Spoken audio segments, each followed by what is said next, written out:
Hey, all right. What's going on, folks? Ladies and gentlemen, welcome back to yet another episode of Eddie G's Comic Culture. I am your host, the one and only Eddie G, bringing it to you live as I always do, talking about the usual comic books, comic book movies, science fiction, TV shows, all things pop culture related from the 70s, 80s, and 90s to the present. I'd like to thank you guys once again for checking me out. If you're just tuning in, um, welcome. Hello, how are you? Hopefully, you guys will end up hitting the subscribe button. Let's see what's up with that. If you guys are brand new to the show, I want to, I just want you guys to know that I always start off every one of my episodes giving my shout outs to all of my friends and family. First and foremost, the show is still sponsored by the good folks over at Black Apparel. Sending a special shout out to a good friend and a brother of mine, Kevin Seawright. Make sure you guys check out their page at www.blackapparelblk.com. They've got some awesome content and as well as some cool things for you to check out in case you guys got some ducats that you want to spend on some gear. They got some awesome merchandise. And then, of course, my Instagram friends. Number one, Brendan, aka the Strictly Comedy Vault. The kid's a young and up and coming writer. He's always got his page constantly being refreshed with awesome items regarding regarding comic books, comic book films, and even Funko Pop figures. So if you're big on that, make sure you check him out if you have an account on Instagram. Next up is Blu-ray Dan, who's been one of the inspirations for why I'm doing this show right about now. A cool cat from my hometown out in Queens. And he also has a YouTube channel as well. His content on both his Instagram and YouTube channel is amazing. He does a whole bunch of unboxings regarding the 4K Ultra Blu-rays and reviews for films, both from the past to the present, old and new, baby. It's got some good stuff on there. Make sure you check him out as well whenever you guys get the chance. And last but not least, a good friend of mine, Dennis Knight, who is a writer on the indie label Pronto Comics. He's got his book out, Cross Comics. I will be doing a review shortly when it comes to that in future episodes, so keep your eyes open for that as well. The man's got some great material, so make sure you check him out also. So, with that being said, I'm just going to jump into today's show, today's episode. The main primary focus on this episode is basically going to be two shows that I started watching, two science fiction shows that I started watching. First and foremost, the Orville. As we all know, it's been created by Seth MacFarlane, the man behind the shows, basically the man behind Family Guy, American Dad, The Cleveland Show, well, the less successful Cleveland Show, but also the brains behind the Ted movies as well, and Star Trek Discovery. Now, I'm going to start off with Star Trek Discovery first and foremost because I just started streaming it. I only managed to get into the first two episodes. I know it seems a little premature for me to talk about Star Trek Discovery considering the fact that I just seen only the first two episodes of the show. But being a Star Trek fan that I am, I felt that it was due for me to go ahead and give my personal thoughts on the principal thoughts so far from what I've seen eventually. Now, the show supposedly takes place about 10 years. There's a few things that I want to I took issue with first and foremost. Well, I'm not gonna lie. From what it sounds off, the way the show jumps off, and it's a pretty good show. It's not bad by any means, to say the least. The show pretty much takes place about 10 years before the original series does. The characters, I don't remember their names right about now. I know the ship is, I believe, the Federation ship that they're using is called Shenju or something like that, if I'm not mistaken. But it's pretty cool for what it's worth. But the few things that I want to take first primary focus on. Uh, well, for starters, let's jump off with the fact that like I said, the show takes place 10 years before the original series. So with that, I would expect that the equipment, the Federation fleet looks a bit outdated, considering that that's the timeline the show takes place in. However, as I watch the show, the ships look quite a bit advanced, considering that this show takes place earlier on in the timeline, and it just seems a little strange and off-putting considering, because if you watch the original series and you see from there on in how the ships have looked and evolved, so on and so forth, even to the recent films, um, there's a general pattern that it seems to be following. However, this show kind of like takes the technological aspect to a new level. So let's for me to say, to paraphrase, it looks a lot more modern. Basically, it looks a lot more modern than the original series, and considering the fact that it's supposed to be earlier in the timeline, it's a little off. It's actually really off-putting for me. So that's key number one. Number two, um, the Starfleet uniforms are a bit different. They also everything about this show looks more modernized, and it doesn't fall in sync or in tune with what's going on with the original Star Trek universe. And with that being said, it kind of has that tonal shift as well. We all know that Star Trek is pretty much based on all of the series, and even in the movies, Star Trek has been pretty much based on on space exploration, discovering new worlds, discovering new planets and civilizations, and seeing what can be done. As far as creating a united peace amongst these people, amongst these alien races and people, and the jumping off point of the show immediately just takes right off into Klingon territory. So in the beginning, the first two episodes, from what I saw so much, really just revolves around a lot of the Klingons and their relationship with their supposedly jumping off point with their relationship with the Federation, and with that it kind of like, and that's another thing as well. The appearance for the Klingons are completely different. Like, the show falls so far out of line with a lot of aspects, as as opposed to what the future series and the future films have had, that it doesn't make any sense. It seems to really, as you look at the Klingons seem to really resemble much of the recent films, the J.J. Abrams universe Star Trek films, and it's very, like I said, it's very strange. It's off-putting to say the least. And if you watch the original series, you see what the Klingons look like. They're vastly different. So, with that being said, that's like a main peeve that I have with what's going on right about now with this show. And the tonal shift of what Star Trek Discovery has, as opposed to what the recent shows are, as opposed to shows like even Voyager and even Enterprise for that matter, Deep Space Nine and the Next Generation, it seems to be a major tonal shift where it's not like it just, if for some reason it just started revolving into one circular story, it just started circulating over one general storyline, whereas the original series and other shows as well have followed the basic patterns that each episode was a different episode regarding certain stories, so on and so forth. And whatever issues have you, they may have to have they had to face throughout the series. So it's very different, to say that. And with that being said, in a nutshell, it doesn't really come off as a Star Trek show, which was kind of like my major thing about it. I mean, it had a few things that, it had a nod to the original theme. It had the Vulcans are involved as well. Sarek is actually in the first two episodes, and as you all know, that's Spock's father, which is pretty cool as well. But as I said before, like, it really just generally doesn't feel like an original Star Trek series. So with that in mind, it was kind of like, I'm like, I'm still trying to. I know I have to watch more episodes to see how I'm gonna get used to it. But usually, I give shows like the first episode or two to give me that shot to get hooked and connected, and usually it didn't really feel that way, which is why I'm a bit worried about it. It's not a complete review so far because, as I said, I still got I'm behind on this, so I still have some episodes more to go. But as I started watching, I just didn't get that. I just didn't get that initial feel that I was watching a Star Trek program, and that's what worries me. Now, I've spoken to some friends who have given me some, spoiler-free reviews. Excuse me, and they say that the show does pick up and takes, and it changes pace along the way with the free, as later episodes go on, and I'm actually hoping for that.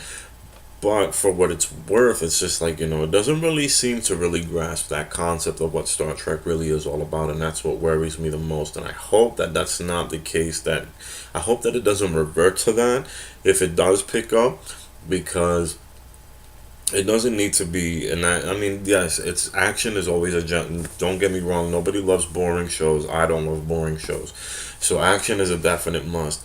But also, just don't make it so out of place with what the series is, or what the intention of the show is really about, what the original shows were all the other shows, all the other series were about. Realistically speaking, it doesn't have to be out of place in that nature. So with that being said, I do like a lot of it. It takes a very serious tone towards it.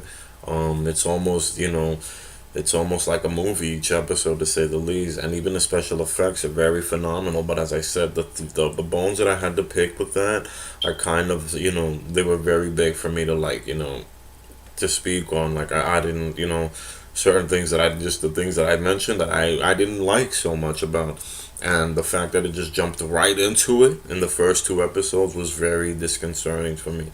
So I'm not turning away, because I am involved. I love I love Star Trek. Even the characters that I dislike the most, I still watch them no matter what, because it's Star Trek. You can't go wrong with it no matter what. It's some days are good, some, like, not, and don't get me, it's not like it's not like every series had gems throughout every episode that they had in in every season either. So they do have their hits and misses. Hopefully it just doesn't, I just found it a very bad, I just found it very bad. I would say karma, but it sounds so cliche and it seems so out of, doesn't, it just seems so incorrect to say, but yeah, I just found it as a very bad karma for it to start off like that for me. So with that being said, I'm hoping, fingers crossed, that the show continues into greatness in further episodes. But moving right along, considering now that we're talking about that, I also wanted to discuss the Orville. The Orville. Now, the Orville seems to be an awesome parody of what the original Star Trek series was. And what's crazy, and I know a lot of people are going to say this, but the show's already 6 episodes in. It hasn't really been received well by the critics, whereas Star Trek Discovery has. But it hasn't been really received well by critics at all, for whatever reason. I don't know why. It's for some reason not hitting the high notes with them, for whatever reason. I find it enjoyable. I find it funny, as well as the special effects. First and foremost, are amazing for what the show is. And Seth MacFarlane, I think he's got a great job on this, as long as he gets himself a little bit more comfortable with the material, because he's one of the writers on the show.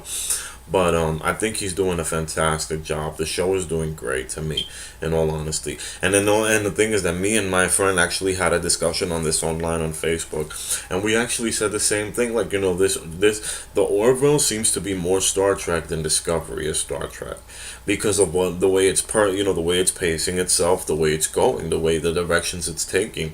It's taking a social look. It's taking a social conscious. It's taking a look at society and social consciousness, and of how it deals with with other cultures, how other cultures deal with within their own. I don't want to give away too many spoilers, but if you guys haven't seen it, definitely check it out now. If you have any streaming sites like Hulu or any other any other streaming services, make sure you check it out, because it's actually pretty funny.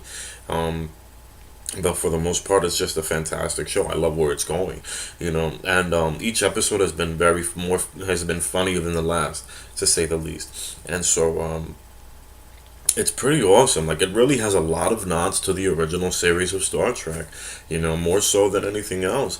And I think it's a great pattern. It's a shame that it's much more to me. And like I said, me and my friend, we came to that mutual agreement. Like, it's kind of funny that this show has actually been embraced the concept of what Star Trek is much more than Discovery has. Because of the way it's tackling the issues in each episode and how it's building up onto it. And it didn't circulate into just one simple thing. It has nods of certain, it does touch up on past issues from certain episodes past, but it's not revolving itself around that the way it has been. Like Discovery has just been a continuation from what I've seen so far. And I think that and I hear that it actually goes on, I think maybe to the 3rd episode or the 4th episode. I don't know. I hope not. But I don't want to see these kind of continuations with a cliffhanger or two-part is one thing, but don't make it a continuous stream of episodes like that. Like, it just doesn't suit well. It doesn't. It's not the It's not the form. It's not the typical Star Trek format. Star Trek format has always been something that has been new, fresh, new episodes every week that it's aired, and dealing with new issues and social issues regarding this. Because the main idea of Star Trek is to have, to me, society look at itself, within itself, and how it handles its problems, how it handles, dealing with the day to day issues of communication with people, and how we communicate with people and of other cultures and other lands. And it really takes a lot to really put a comedic spin on it the way that Seth MacFarlane did. So I kind of found it very insulting that the critics have literally, like, they're slamming the show for whatever reason.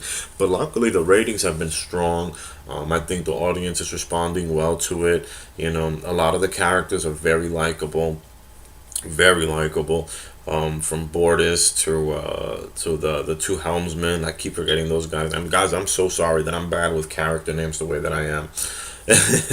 Trust me, it's not intentional, but it happens. But you know, I can't lie. I have a humongous crush on one of the characters on the show, Lieutenant Alara Katan. She's just, I don't know. She's just like a cross between a Romulan and a Vulcan, and she happens to be the most powerful member on the crew because she's the strongest. Like, she actually can take down doors and stuff like that. So she's actually one of the shining gems. And Adrian Pelicki, she's also pretty good too as well. She plays the first officer, who happens to be Seth MacFarlane's um, ex-wife on the show. Uh, I don't want to give too much away as to why, how she becomes an ex-wife, but it does. They do establish and get into that one early on in the show.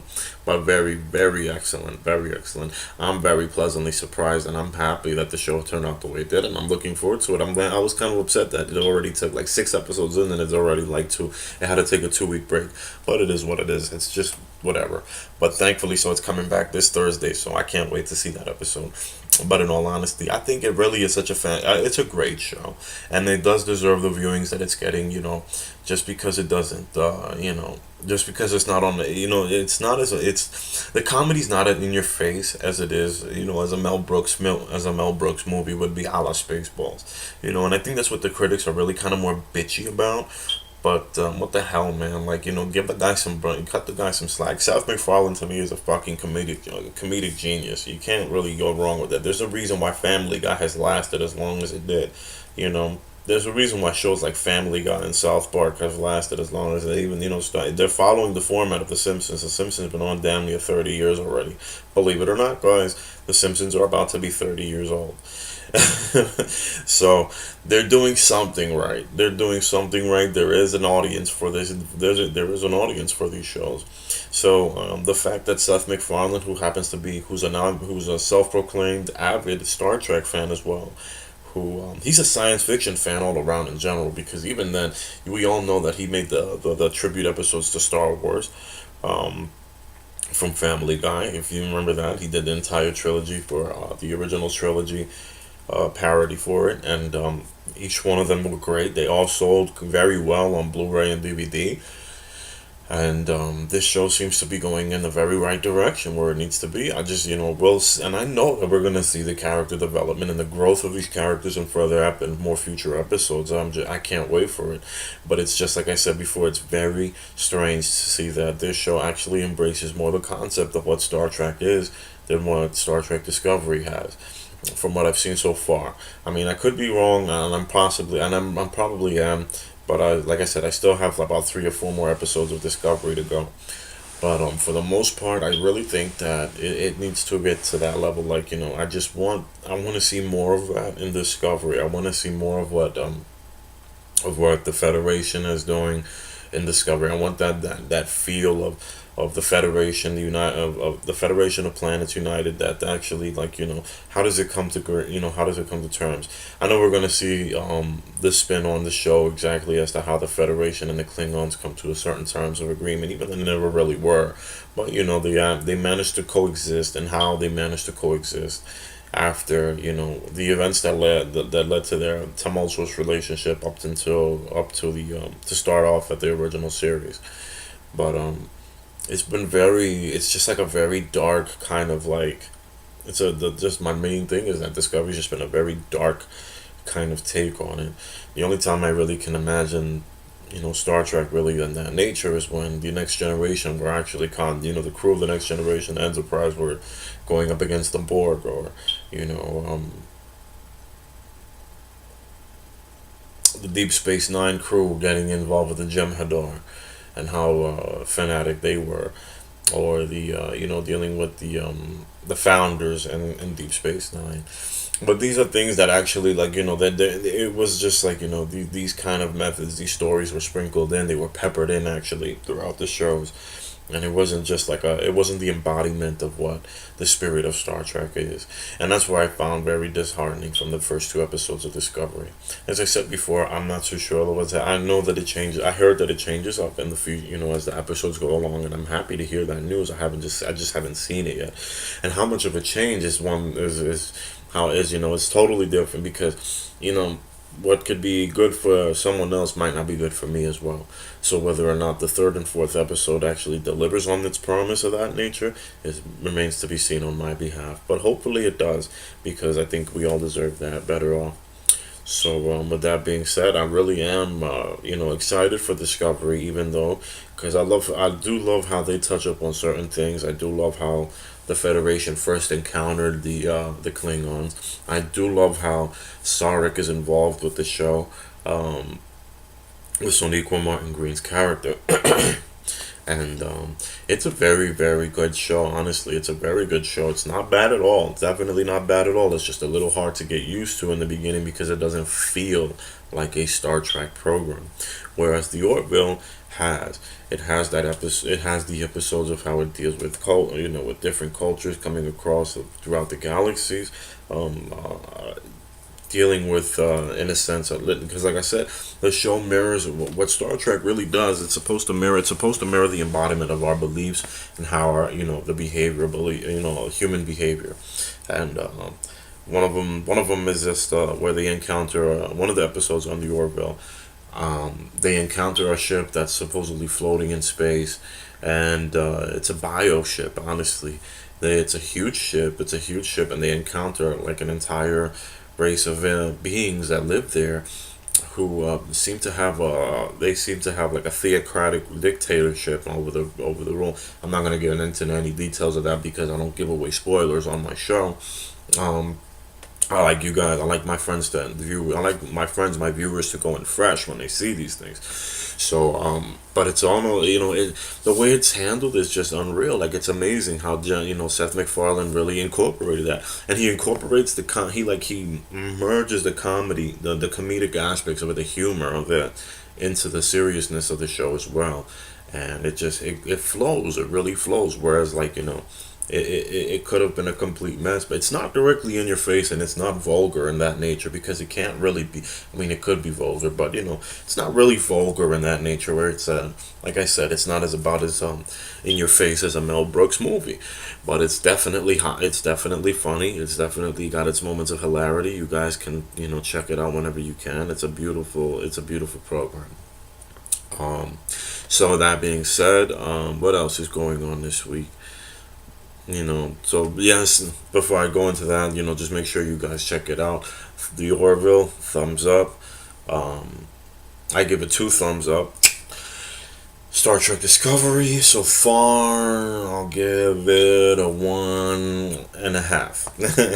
1.5. So far it's not up there yet. You know what I'm saying? I have to give it like I know my rating system has to get worked on big time. Don't heart me for it, guys. I know this was on the spot that I made it up anyways. But I would give Star Trek Discovery, if I was to rate it in stars, maybe a pretty solid 3. A pretty solid 3.5. A 3.5. Whereas the Orville, I'll give it a 4. So, with that being said, what else is happening this week? Oh, that excellent trailer that was released for Black Panther. Guys, check that out also as well. I'm very interested in seeing what's going on with that. February can't come here. Well, you know what? February can wait because we still got November and December to go through. And I still got some. We all got the movie. We all have to see Thor Ragnarok, and then we got Justice League coming out, and then not to mention the Punisher is finally the release date. The release date is finally awesome, happening at November, the same day that Justice League is released. Can you imagine? So that's like a double whammy. There's actually been some people that I've seen online talking so stupid at this, been like, oh, why would they release the Punisher on Netflix the same day as Justice League comes out? Those are two totally different mediums. You're not gonna take the movie, seriously. You could watch. That Justice League's release date will not affect the Punisher's release at all. There's no way it can, regardless of how, no matter, regardless of it. Those are two totally different mediums. People are gonna go ahead and watch a 2-hour movie, get home, and then they start streaming the Punisher on Netflix. Simple as that. It's not a big deal, guys. It's really not a big deal. But that trailer for Black Panther is just absolutely wonderful, beautiful. Beautiful. I love how the effects are amazing, and that's a definite IMAX. That's gonna be a definite IMAX. I'm intrigued with all the actors that they have. Michael B. Jordan looks great. Andy Serkis, and then of course what's that young man's name? Chadwick Boseman, who plays the title character Black Panther. And then Angela Bassett, who plays his queen, the queen, his mother. That's going to be amazing as well too. So I'm very excited to see what's going to happen with Black Panther. I can't wait. I know it's actually gonna. There's probably gonna be. I think it's fine. That's gonna be the final Marvel movie before Avengers: Infinity War drops in May. So I'm expecting to see a major leading point from Black Panther to that. But I'm stoked right now for what it's gonna be like. It looks great. It looks awesome, guys. If you haven't checked out the trailer, make sure you go on YouTube right about now, or comicbookmovie.com or comicbookresources.com. They all have them. It's streaming everywhere, guys. You can't miss it. It's Marvel, so they're definitely out there. What else? Stranger Things season 2 is coming out next week, guys.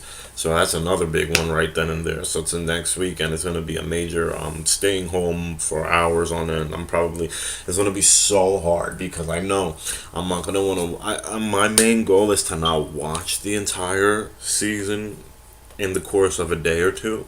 But I know me. I know what's going to happen. I know I'm going to end up going over the board, and I know I'm going to end up taking it to the next level. So I'm hoping to God I'm going to try to maintain control over myself, my compulsion, and just not do that.